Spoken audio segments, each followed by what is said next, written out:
주님께서 여러분과 함께 또한 사제의 영과 함께 마르코가 전한 거룩한 복음입니다. 주님 영광 받으소서. 그때 요한이 예수님께 말하였다. 스승님, 어떤 사람이 스승님의 이름으로 마귀를 쫓아내는 것을 저희가 보았습니다. 그런데 그가 저희를 따르는 사람이 아니므로 저희는 그가 그런 일을 못하게 막아보려고 하였습니다. 그러자 예수님께서 이르셨다. 막지 마라. 내 이름으로 기적을 일으키고 나서 바로 나를 나쁘게 말할 수 있는 사람은 없다. 우리를 반대하지 않는 이는 우리를 지지하는 사람이다. 주님의 말씀입니다. 그리스도님 찬미합니다. 찬미예수님, 얼마 전 어린이 미사를 마치고 아이들과 함께 간식을 먹을 때였습니다. 간식을 함께 먹던 한 아이가 어느새 다 먹었는지 자리에서 일어났습니다. 그러자 주일학교 선생님께서 일어난 아이를 붙잡으며 무언가 말했습니다. 선생님은 무슨 말을 했을까요? 선생님이 말했죠. 식사 후 기도해야지. 왜냐면 아이가 식사 후 기도를 빼먹고 도망가려고 했거든요. 아이는 선생님의 말에 마지못해 자리에 다시 앉았습니다. 그런데 하기가 싫죠. 그래서 하기 싫은 티를 팍팍 내며 말없이 성호경을 그었습니다. 어찌나 하기 싫었는지 손도 얼굴 앞에서 왔다 갔다 하는 신용만 했죠. 그 모습을 보며 귀엽다는 생각이 들었습니다. 그래도 시키는 대로 고분고분 하니까요. 하지만 다른 한편으론 안타깝다는 생각도 들었습니다. 왜냐하면 성호경은 손의 움직임만으로 바치는 기도가 아니거든요. 말없이 손만 대충 왔다 갔다 하니 안타깝지 않을 수가 없었죠. 우리가 하는 기도 중 가장 짧은 기도는 무엇일까요? 성호경이죠. 이름 그대로 거룩한 이름을 부르는 기도입니다. 성호경이란 십자를 그으며 성삼위인 성부, 성자, 성령, 하느님의 이름을 부르는 기도입니다. 그러니 십자가만 긋는 것이 아니라 성삼위의 이름도 함께 불러야 하는 거죠. 오늘 요한이 예수님께 말합니다.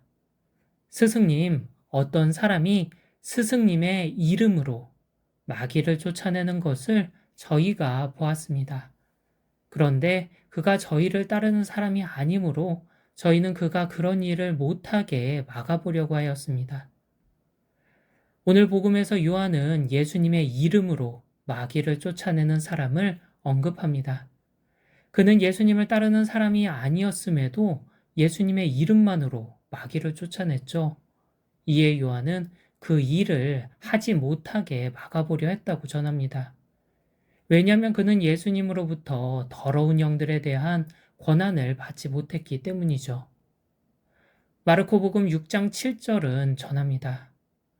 12 제자를 부르시어 더러운 영들에 대한 권한을 주시고 둘씩 짝지어 파견하기 시작하셨다.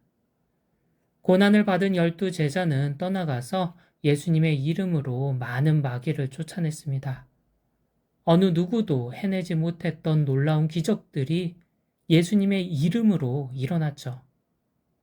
그런데 그 기적을 본 누군가 제자들을 따라하기 시작했던 모양입니다. 그런데 놀랍게도 예수님의 이름으로 말미암아 마귀들을 쫓아낼 수 있었죠. 예수님으로부터 권한을 받지도 못했고 예수님을 따르지도 않았음에도 불구하고 말입니다. 예수님의 이름만으로 놀라운 기적이 일어난 거죠. 왜냐하면 그 이름에 놀라운 힘이 있었기 때문입니다.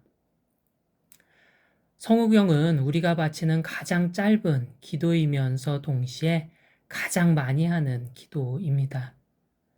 기도의 시작과 마침에 바치는 것은 물론이고요. 이런저런 일을 시작하고 마칠 때 바치기도 하죠. 그런데 그렇게 많이 하다 보니 기계적으로 기도할 때가 많습니다. 기계적으로 십자가를 긋고 성삼위 하느님의 이름을 생략할 때가 종종 있죠. 그러나 이름을 부르지 않는 성호경은 성호경이라고 부를 수 없습니다. 성호경은 이름 그대로 하느님의 거룩한 이름을 부르는 기도거든요. 그러나 우리는 주님의 이름을 부를 때 어떤 기적이 벌어지는지 모릅니다. 그래서 소홀히 하죠. 어린 자녀가 힘들거나 버거운 일이 있으면 어떻게 할까요? 부모를 부르죠. 엄마, 아빠 하고 부모는 자녀의 부름을 듣고 곧바로 달려와 자녀를 돕습니다. 주님도 마찬가지입니다.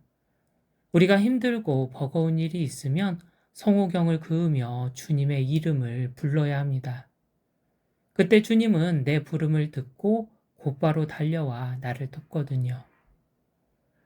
기도를 시작할 때 왜 성호경으로 시작할까요?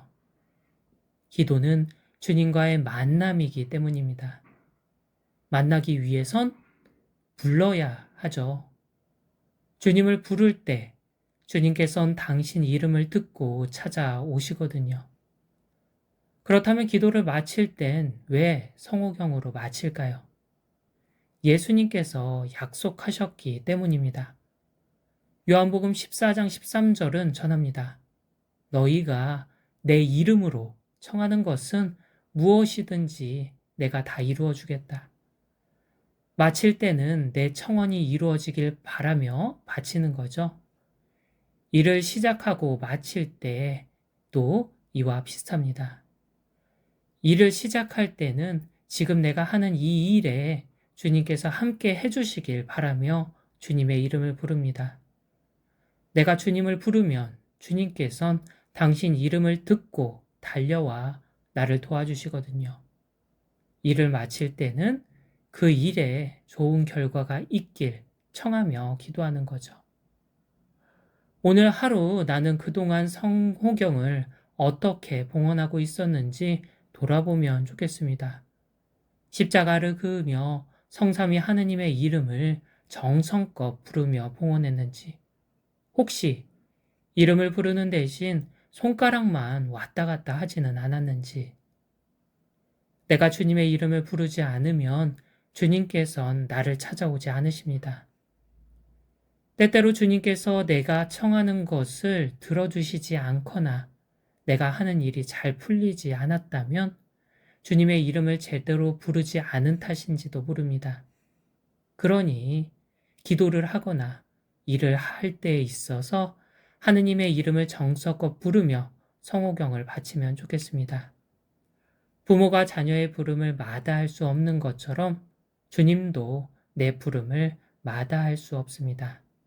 나를 너무나 사랑하시거든요. 오늘 강론 성호경으로 마무리하겠습니다. 성부와 성자와 성령의 이름으로 아멘.